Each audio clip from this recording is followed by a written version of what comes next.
السلام عليكم ورحمة الله وبركاته.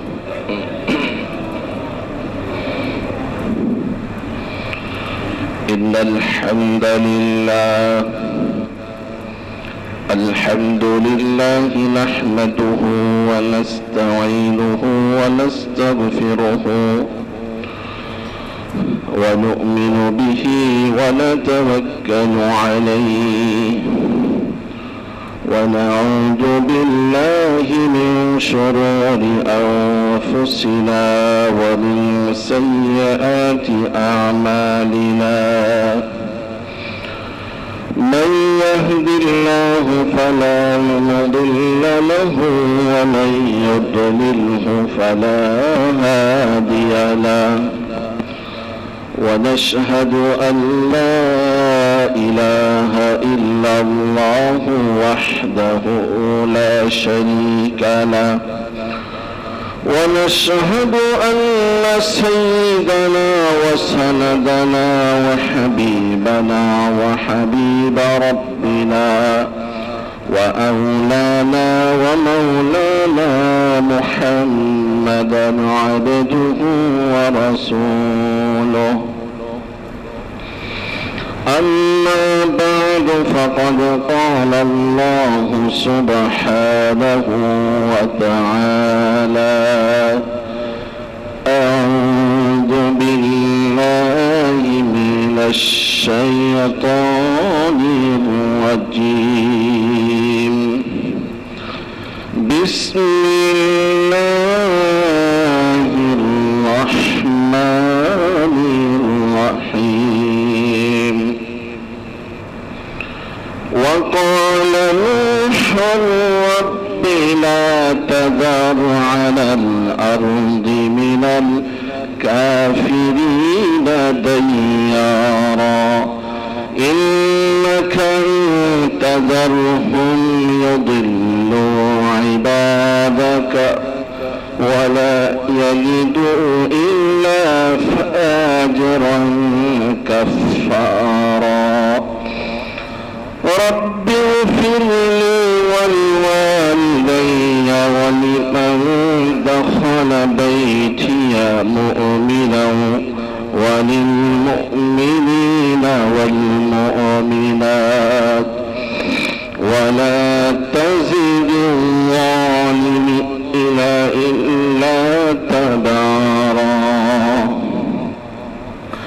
إن الله وملائكته يصلون على النبي يا أيها الذين آمنوا صلوا عليه وسلموا تسليما.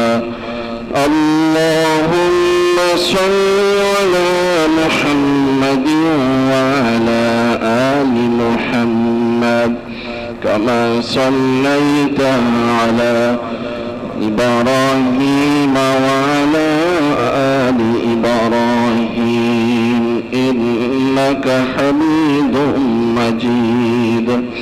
اللهم بارك على محمد وعلى آل محمد كما باركت على إبراهيم وعلى آل إبراهيم إنك حميد مجيد. سبحانك لا علم لنا إلا ما علمتنا إنك أنت العليم الحكيم. جزى الله عنا محمدا ما هو أهله. رب اشرح لي صدري ويسر لي أمري واحلل عقدة من لساني يفقه قولي. الحمد لله উপস্থিত মুহতারাম মুকাররম মুআজ্জাজ সম্মানিত মুসল্লিয়ান কিরাম, হযরত উলামায়ে কিরাম, সর্বস্তরের দ্বীনী ভাই এবং উপরে অবস্থানরত বোনেরা, আমরা সর্বপ্রথম মহান মুনিবের দরবারে শুকরিয়া জ্ঞাপন করছি, যিনি আমাদেরকে আমাদের হাজারো লাখো গুনাহ থাকা, অন্যায় থাকার পরেও তিনি আমাদেরকে সুস্থতার সহিত সালাতুল জুমআ আদায়ের উদ্দেশ্যে যথাসময়ে মসজিদে উপস্থিত হওয়ার তৌফিক দিয়েছেন। সবাই বলি আলহামদুলিল্লাহ। সাথে সাথে সালাত ও সালামের হাদিয়া প্রেরণ করছি সর্বকালের সর্বশ্রেষ্ঠ মহামানব, মহান রাসূল মুহাম্মদুর রাসূলুল্লাহ সাল্লাল্লাহু আলাইহি ওয়াসাল্লামের প্রতি। সম্মানিত ভাইয়েরা, আপনারা সকলেই, প্রত্যেকেই আমাদের সকলেরই মনে কষ্ট, দুঃখ, ব্যথা, যে আমরা এখানে যদিও এসির ভেতরে সালাতুল জুমআ আদায়ের উদ্দেশ্যে সমবেত হয়েছি, কিন্তু আমাদেরই কিছু ভাই বোন এমন আছেন যারা গৃহহীন হয়ে পড়েছেন, যারা এখনো নিজেদের ঘরে গিয়ে উঠতে পারেন না, যারা এখনো পর্যন্ত দুশ্চিন্তায় ভুগছেন। আমরা দোয়া করি এ পর্যন্ত বন্যায় ক্ষতিগ্রস্ত হয়ে যারা প্রাণ হারিয়েছেন, আল্লাহ তাআলা তাদেরকে শহীদের মর্যাদা দান করুন, সবাই বলি আমিন। যারা রোগাক্রান্ত হয়ে, অসুস্থ হয়ে হসপিটালে আছেন, তাদেরকে আল্লাহ তাআলা খুব দ্রুত সুস্থ করে দিন, সবাই বলি আমিন। আর যারা এখনো পানির বন্যায় কবলিত হয়ে আছেন, প্লাবিত হয়ে আছে, আমরা দোয়া করি হে আল্লাহ, খুব দ্রুত সময়ে ওই সমস্ত এলাকা থেকে পানিগুলো নিষ্কাশন করে পরিবেশকে স্বাভাবিক করে প্রত্যেককে নিজ নিজ বাড়িতে গিয়ে ওঠার ব্যবস্থা করে দিন, সবাই বলি আমিন। মুহতারাম দ্বীনী ভাইরা, আজকে আমরা নির্দিষ্ট সময়ে আলোচনা করব এই যে বন্যা, এটা কেন হয় এবং এখান থেকে আমাদের কি শিক্ষা নেওয়া উচিত। পৃথিবীতে আমরা যদি কোরআন সুন্নাহ অনুযায়ী স্টাডি করি, তাহলে দেখা যায় সর্বপ্রথম এই পৃথিবীতে বন্যা হয় হযরতে নূহ আলাইহিস সালামের যুগে।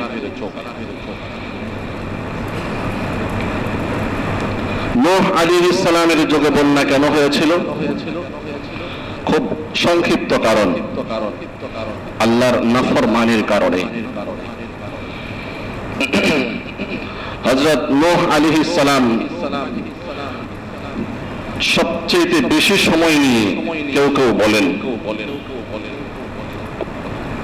কোরআনের ভাষ্য অনুযায়ী প্রায় 950 বৎসর আপন জাতিকে স্রষ্টার প্রতি, রবের প্রতি, খালেককে চেনার জন্য পরিচয় করিয়ে দিয়েছেন, দাওয়াত দিয়েছেন। তার প্রত্যুত্তরে তার জাতি কি করেছিল? এই নবীর বিরোধিতা করেছিল, নবীকে কষ্ট দিয়েছিল, নবীকে শাস্তি দিয়েছিল। যেই জাতি তাদের সবচাইতে শুভাকাঙ্ক্ষী, হিতাকাঙ্ক্ষী, আল্লাহ তাআলা কর্তৃক মনোনীত নবীকে, রাসূলকে কষ্ট দেয়, তাদের পরিণতি নিশ্চয় খারাপ হওয়াটাই স্বাভাবিক।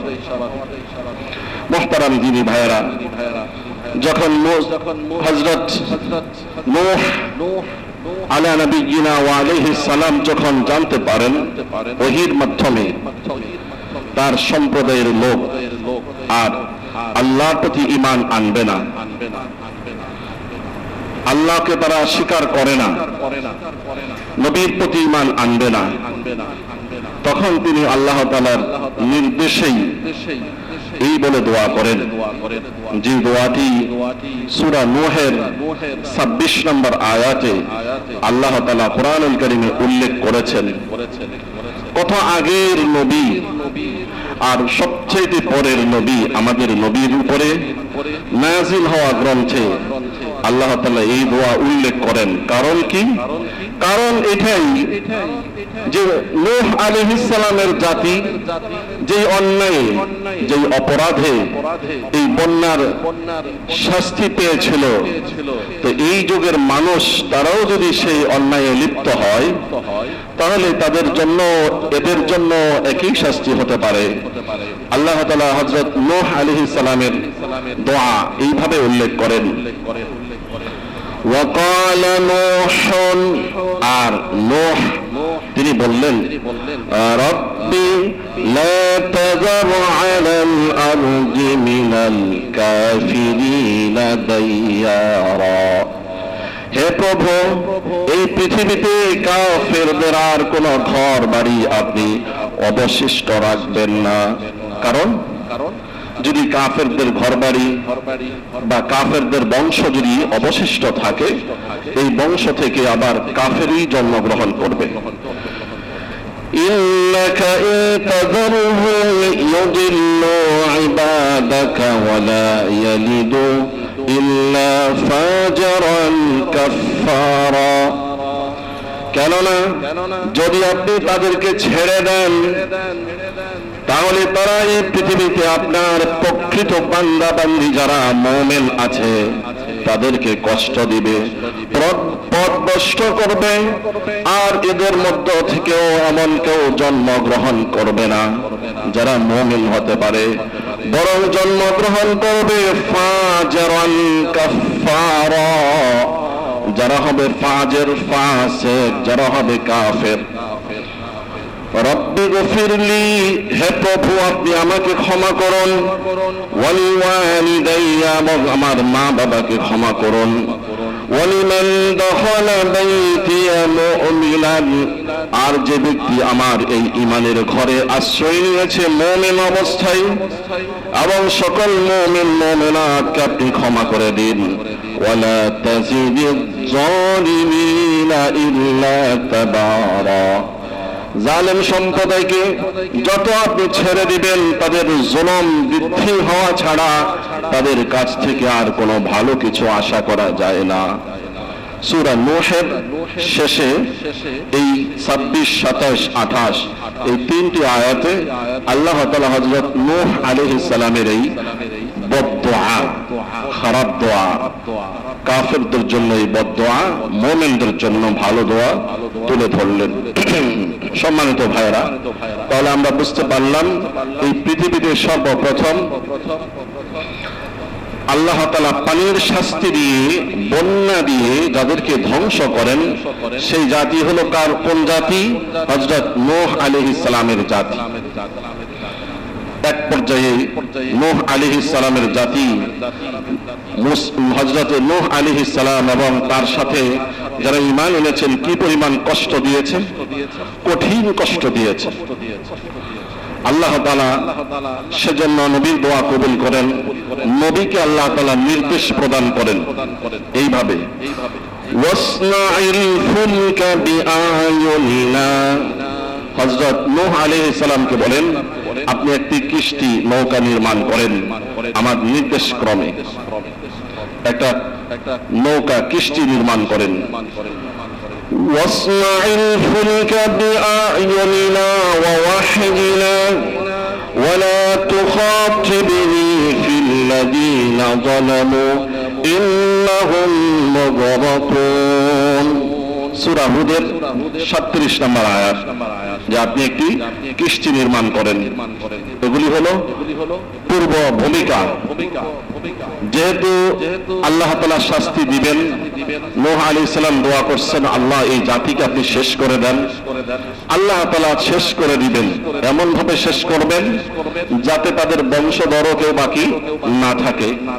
সেজন্য আল্লাহ তাআলা প্ল্যান করে আল্লাহ নূহ আলাইহিস সালামকে বললেন একটি কিস্তি নির্মাণ করার জন্য, আর বলে দিলেন এই কিস্তিতে ওঠার জন্য কোন কাফেরকে আপনি সম্বোধন করবেন না, বলবেন না, কারণ তাদের ব্যাপারে আমার ফয়সালা, সিদ্ধান্ত এটাই যে তারা ডুবে মরে যাবে।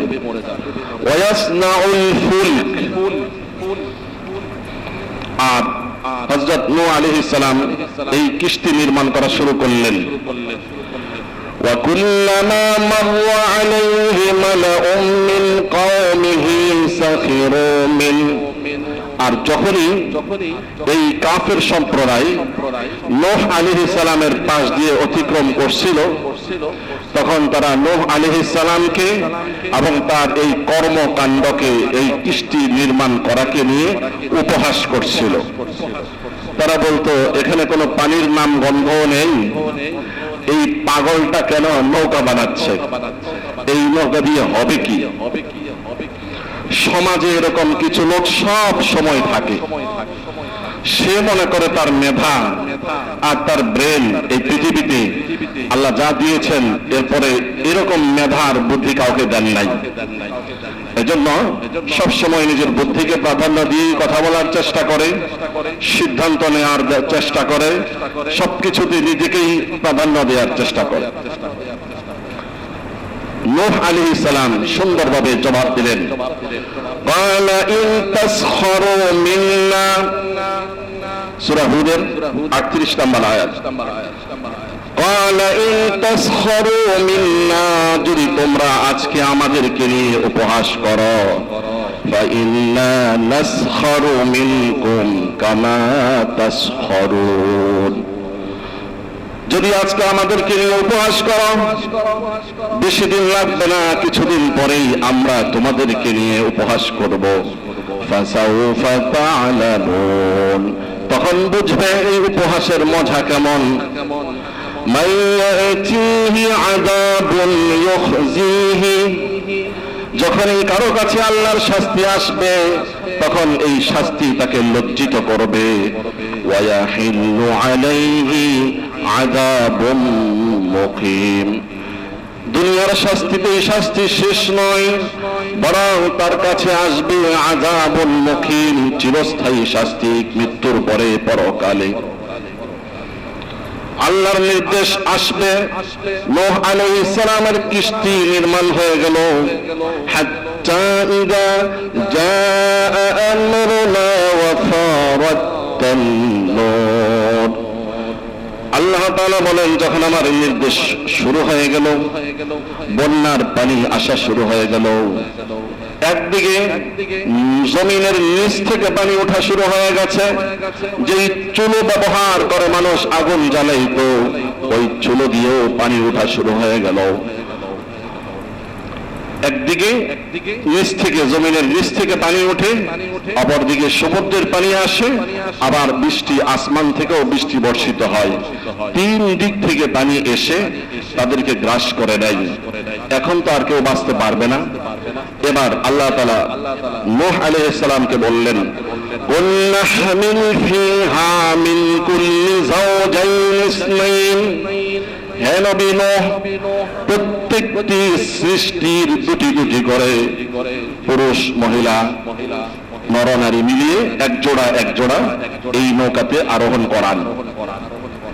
ওয়া আহলাক, আর আপনার আহাল, পরিবার। এখানে নূহ আলাইহিস সালামের আহাল বলতে সকল মুমিনাতকে বোঝানো হয়েছে।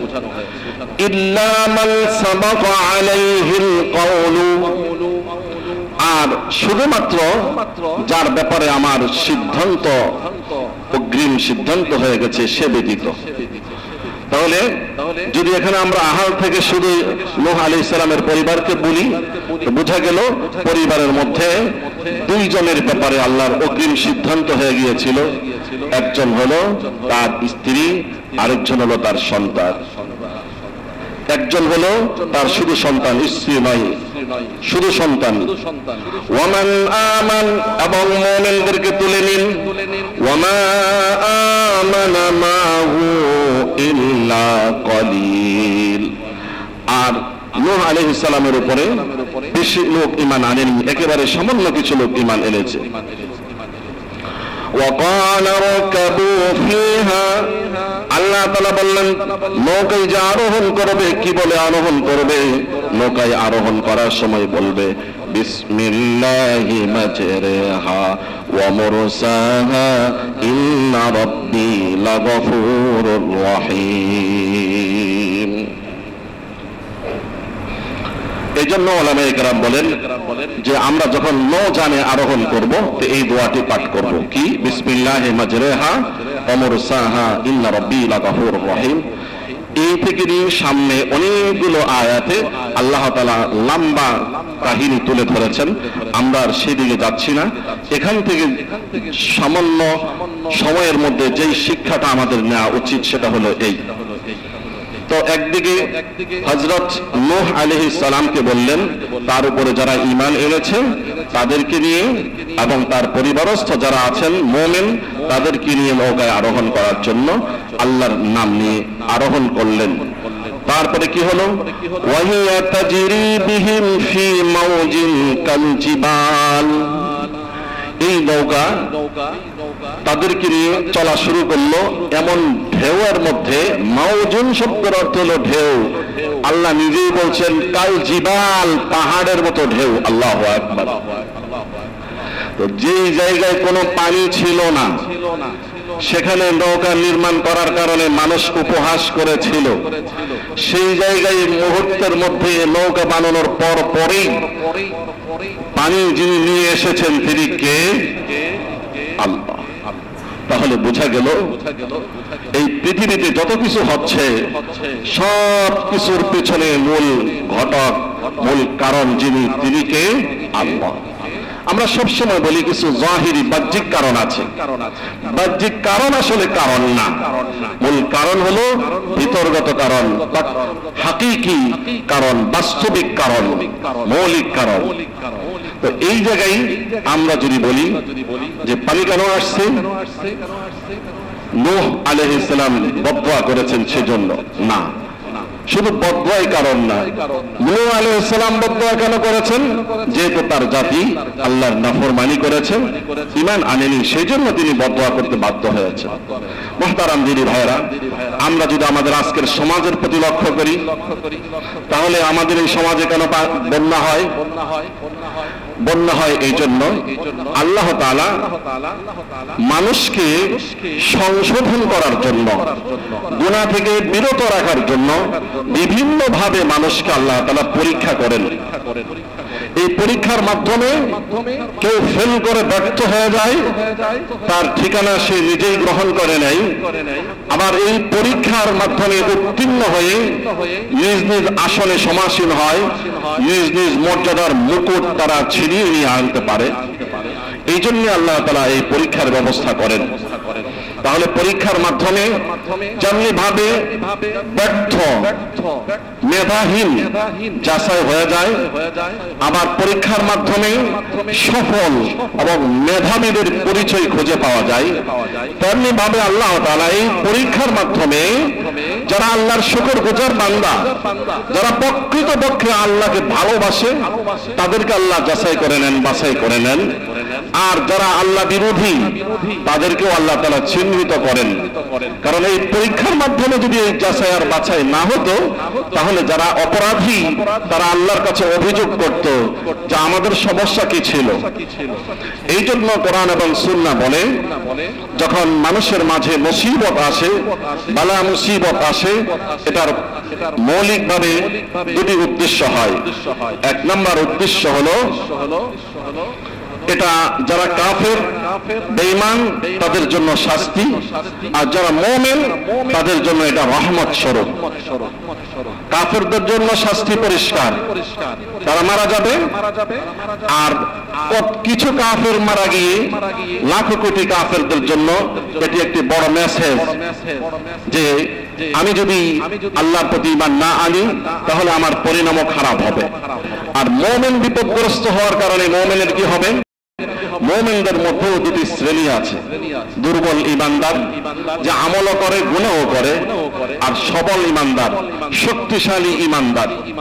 যারা দুর্বল ঈমানদার তাদেরকে যাচাই বাছাই করা হয়, সে তখন এইরকম মুসিবতে গ্রেফতার হয়ে সে তখন আল্লাহর নাফরমানি শুরু করে।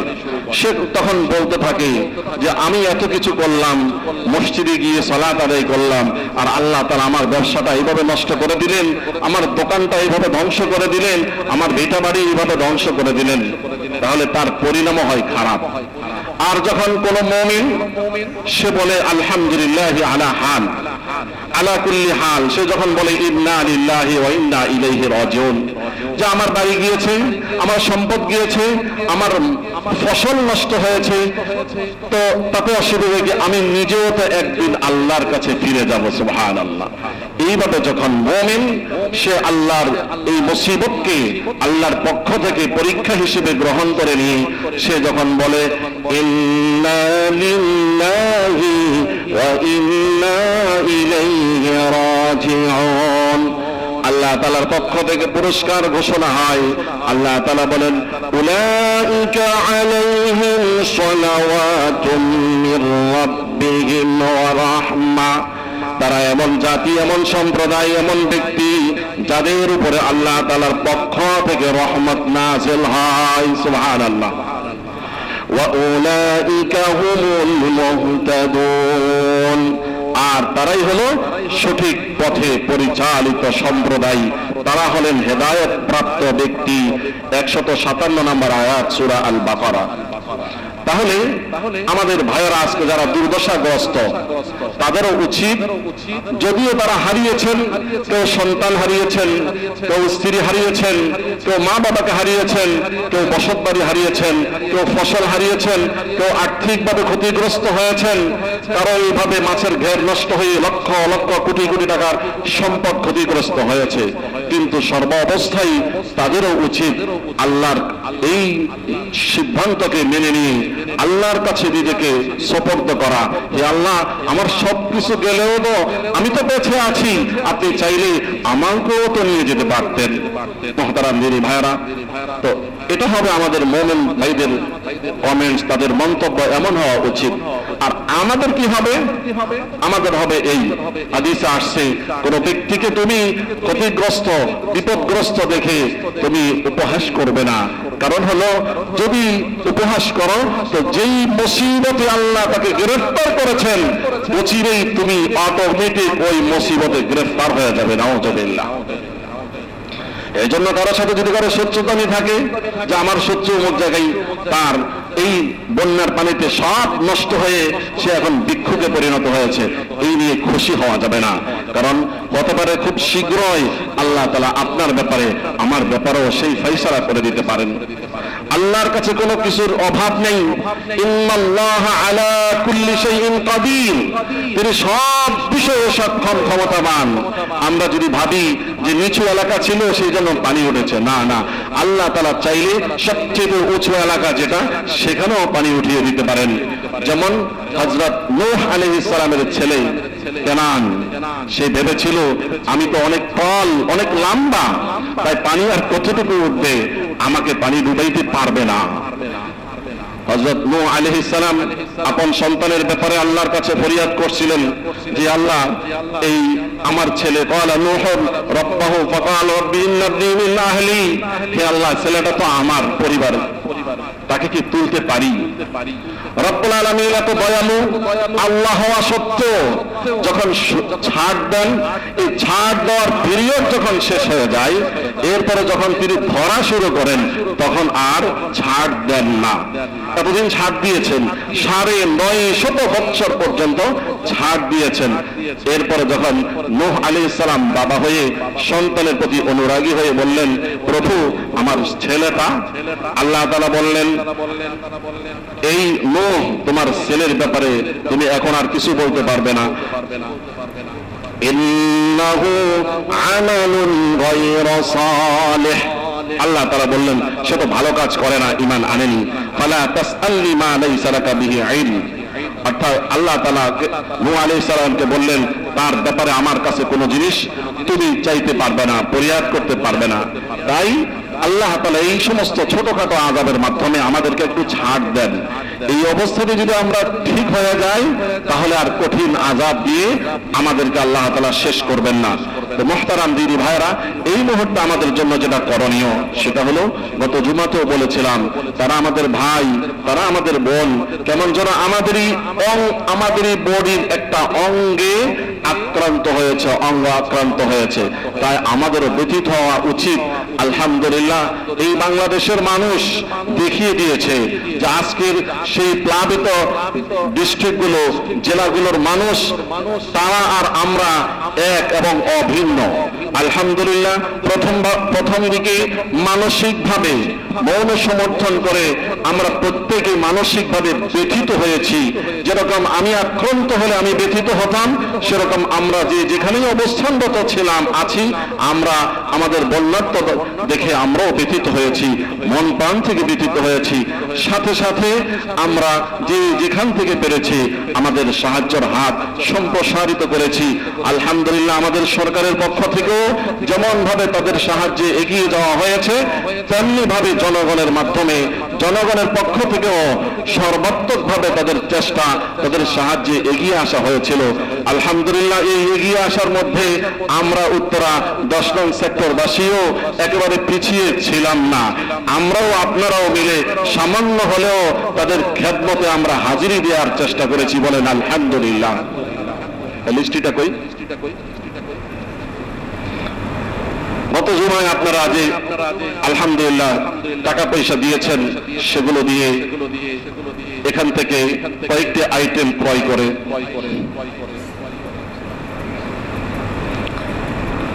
চিড়া, গুড়, স্যালাইন, বিস্কিট, লবণ ইত্যাদি এগুলো দিয়ে একটি প্যাকেজ করে এইভাবে ১৫০০ প্যাকেট সব মিলিয়ে ৮ টন মাল আমরা গতকালকেই সকাল ৮টার সময় দুটি কভার ভ্যানে মাল লোড করে প্রায় ৯:৩০ পরে 10টার দিকে এখান থেকে ছেড়ে দেওয়া হয়েছে। সাথে ছিল আমাদের মসজিদের সিনিয়র সানি ইমাম মাওলানা আফতাব সাহেব এবং আমাদের মসজিদের অফিসের অ্যাকাউন্টেন্ট সাইফুল ভাই। তো আমরা আমাদের এই মালগুলো পৌঁছিয়েছিলাম এইভাবে সেনাবাহিনীদের মাধ্যমে। আর এভাবে পৌঁছানোই ভালো হয়েছে, কারণ আপনারা জানেন কিছু দুর্গম এলাকা এমন আছে যেখানে মানুষ ত্রাণ নিয়ে যেতে পারে না। তখন কি করে, এখান থেকে যেতে যেতে টায়ার্ড হয়ে যায়, শেষ পর্যন্ত যেখানে যায় ওখানে কোন রকম বিতরণ করেই তারা চলে আসে।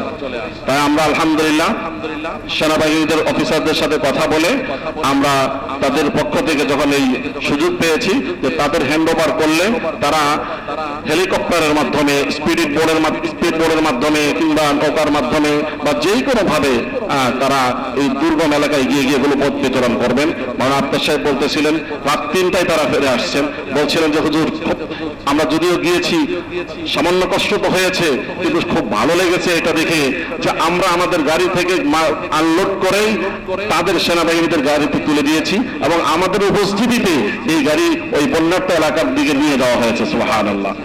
তো আপনাদের টোটাল এ পর্যন্ত যে টাকা এসেছিল সে টাকা 7,17,100 টাকা আসছে।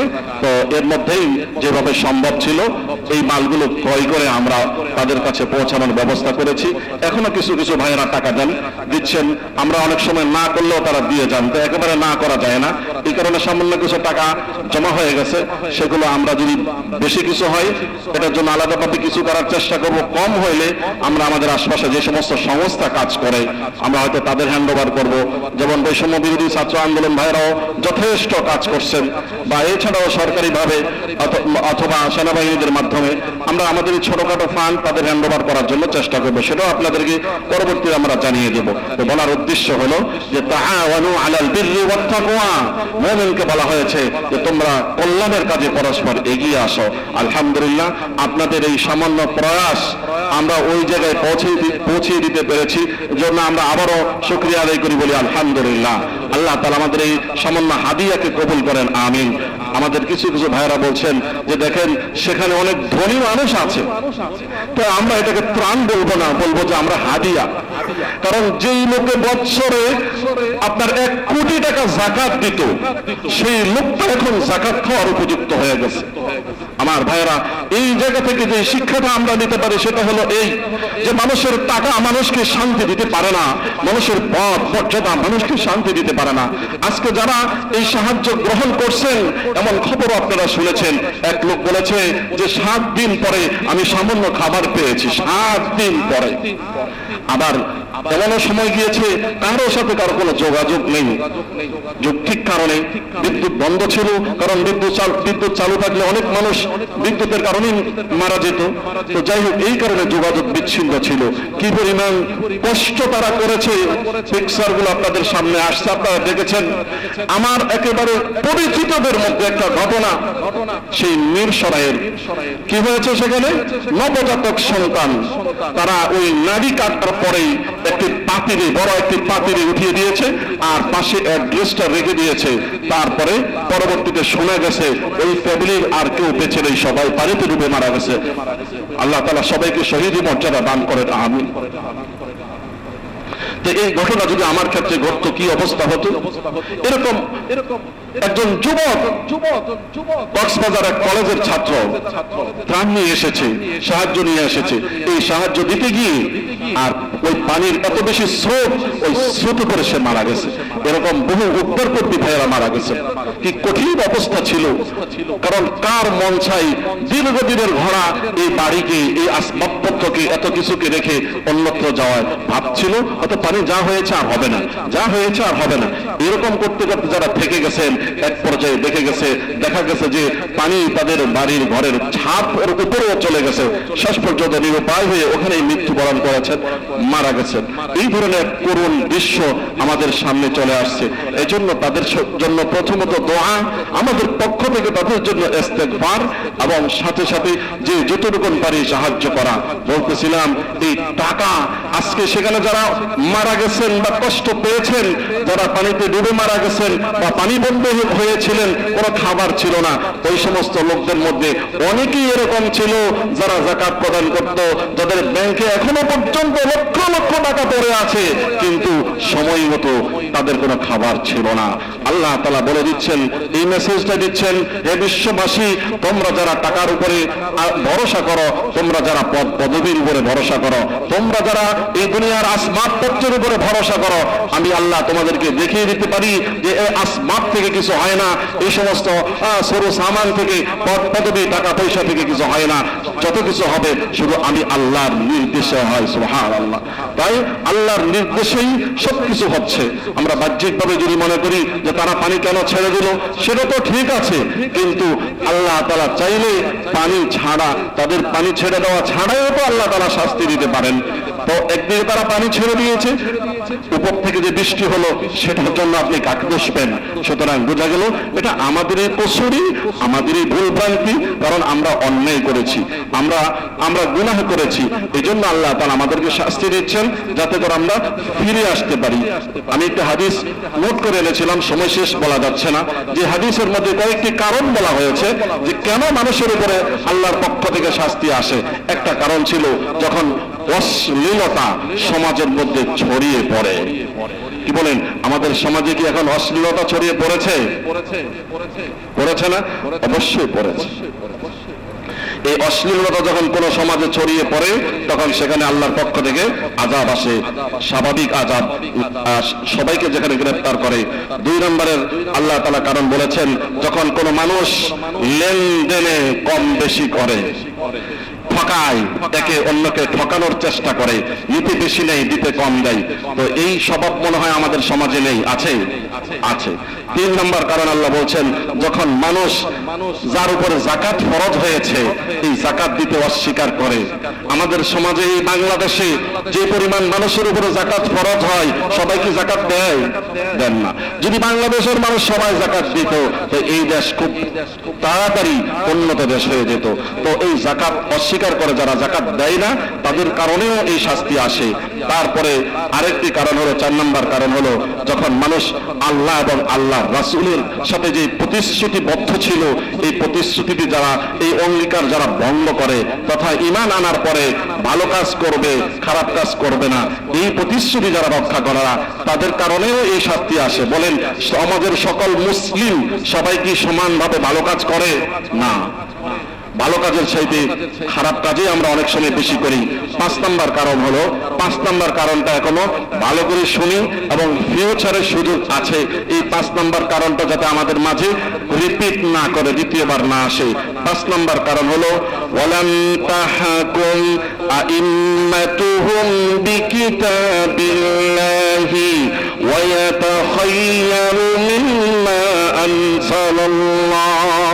5 নম্বর কারণ হলো যদি মানুষ যারা নেতা, লিডার, নেতারা তারা যদি আল্লাহর দেয়া বিধান অনুযায়ী দেশ পরিচালনা না করে, বরং নিজের খেয়াল খুশি মতো দেশ পরিচালনা করে, তখনই এই ধরনের শাস্তিগুলো সমাজে নেমে আসে। বলে নাউজুবিল্লাহ। বলতে পারে হুজুর হাদিসকে বানিয়েছেন? না, ইবনে মাজাহ শরীফের 4019 নম্বর হাদিস বলেছি। আবারও বলছি, ইবনে মাজাহ সহিহ কিতাবের 4019 নম্বর হাদিস বলেছি। 5 নম্বর পয়েন্ট, মানুষ যদি আল্লাহর বিধান অনুযায়ী, কোরআন সুন্নাহ অনুযায়ী দেশ পরিচালনা না করে, নিজ খুশি মতো মানব রচিত সংবিধান অনুযায়ী দেশ পরিচালনা করে, তাহলেই নেমে আসবে আল্লাহর শাস্তি। প্রশ্ন করতে পারে হুজুর, ইউরোপ, আমেরিকা তারা তো কোরআন সুন্নাহ অনুযায়ী দেশ পরিচালনা করে না, সেখানে কেন এত বেশি গজব আসে না? এত বেশি গজব আসে না তা না, সেখানেও মাঝে মাঝে বন্যা হয়, আপনারা দেখেন, বর্তমান সবাই দেখে। বাকি কথা হলো আল্লাহ তো পরীক্ষা করবেন। ক্লাসের পরীক্ষা তো ওই ব্যক্তির জন্য যে ক্লাসের নিয়মিত স্টুডেন্ট। এই আল্লাহর গজব শাস্তি তো আসবে মুমিনদের জন্য, যাতে করে দুর্বল ঈমানদাররা শক্তিশালী ঈমানদার হতে পারে। আপনি তাদের সাথে কেন কম্পেয়ার করবেন? কারণ আল্লাহ তাআলা আর পক্ষ থেকে আল্লাহ রাসূল বলেন, ইজা আহাব্বাল্লাহু আবদান সাব্বা আলাইহি বালাআন সাব্বান। আপনার মুআজামুল কাবীরের 7697 নম্বর হাদিস। আল্লাহ যখন কোন কওমকে ভালোবাসেন তখন তাদের উপরেই আল্লাহ শাস্তি দেন। তো আল্লাহ তো বাংলাদেশকে ভালোবাসেন, কারণ এই দেশের ম্যাক্সিমাম মানুষ ঈমানদার, এই দেশের মানুষ কোরআন তেলাওয়াত করে, পাশাপাশি কিছু গুনাহ হয়ে যায়। এই জন্য শাস্তি দিয়ে আমাদেরকে পরিপূর্ণ ঈমানদার বানাইতে চাচ্ছেন আল্লাহ তাআলা। মুহতারাম মুসল্লিয়ানে কেরাম, তো বলার উদ্দেশ্য হলো একটাই, যে আমরা গুনাহ বর্জন করব, তাওবা করব, আর যারা ক্ষতিগ্রস্ত হয়েছে তাদেরকে যা সাহায্য করেছি এখানে শেষ না, আরো বেশি সাহায্য করতে হবে। উলামায়ে কেরাম বলেন আমাদের মধ্যে এই ধরনের একটা ফান্ড ক্রিয়েট করা উচিত বর্তমানে তাদের পুনর্বাসনের জন্য। কি? যে আমরা কর্জে হাসানা দেব। ধরেন আপনি 50,000 টাকা, 1 লক্ষ টাকা এইভাবে বিভিন্ন ভাইদের কাছ থেকে নিয়ে একটা সংগঠন করলেন, কিংবা একটা ফান্ড ক্রিয়েট করলেন, তাদেরকে উইদাউট সুদ ছাড়া তাদেরকে কর্জে হাসানা দিবেন সময় নিয়ে, যে আপনার যখন সুযোগ হয় আপনি সেটা রিটার্ন করবেন। তাহলে এখন একজন লোক পুনরায় বাড়ি বানাবে, মিনিমাম 3 শেড করতে গেলেও তো কয়েক লক্ষ টাকা দরকার, কোন রকমে থাকার পরিবেশ করতে হলে তো লক্ষ লক্ষ টাকা দরকার। এজন্য যদি আমরা পারি, আমাদের এই কথাগুলো আশা করি বিভিন্ন জায়গায় যাবে। আমাদের একবার ভিডিও করতেছেন, এজন্য সকল বিশ্ববাসীর উদ্দেশ্যে, সকল বাংলাদেশি ভাইদের উদ্দেশ্যে বলছি, যাদের সামর্থ্য আছে, শক্তি আছে, আপনারা এই ধরনের একটি কর্জে হাসানার ফান্ড তৈরি করতে পারেন, যার মাধ্যমে ক্ষতিগ্রস্ত ভাইদেরকে আপনারা কর্জে হাসানা দিবেন, সুদবিহীন ঋণ দিবেন, 1 বছরের জন্য, 2 বছরের জন্য, 5 বছরের জন্য। তারা যখন স্বাবলম্বী হবেন এই ঋণগুলো আপনাদেরকে আবার পরিশোধ করবেন। আল্লাহ তাআলা বলেন, মান যাল্লাযী ইউকরিদুল্লাহা কারদান হাসানান ফায়ুদাইফাহু লাহু আদআফান কাসীরা। যে ব্যক্তি কাউকে সুদবিহীন ঋণ দিবে, আল্লাহ তাআলা তার ব্যবসা বাণিজ্যে অধিক পরিমাণে বরকত দান করবেন। সুবহানাল্লাহ। তো সময় শেষ, আমরা তাদের জন্য দোয়া করব, যে যে লাইনে আছি সেই লাইন থেকে আপনার নিজ নিজ অবস্থান থেকে আমরা তাদের জন্য সাহায্যের হাত আরো বেশি সম্প্রসারিত করব। কারণ এতদিন যে সমস্যা ছিল, এখন সামনের সমস্যা আরো বড় সমস্যা। তাই এই সমস্যাও যাতে নিরসন হয়, তাদের পুনর্বাসনটা যাতে সঠিকভাবে হয়, আল্লাহ তাআলা সবাইকে দ্বীনি কাজে এগিয়ে আসার তৌফিক দান করেন। এবং হে আল্লাহ, আপনি আমাদেরকে ক্ষমা করে দিয়ে আপনি আমাদের উপরে যে শাস্তি আযাব দিয়েছেন তা আপনি দূরে সরিয়ে দেন। সবাই বলি আমিন। ওয়া আখিরু দাওয়ানা আনিল হামদুলিল্লাহি রাব্বিল আলামিন। যারা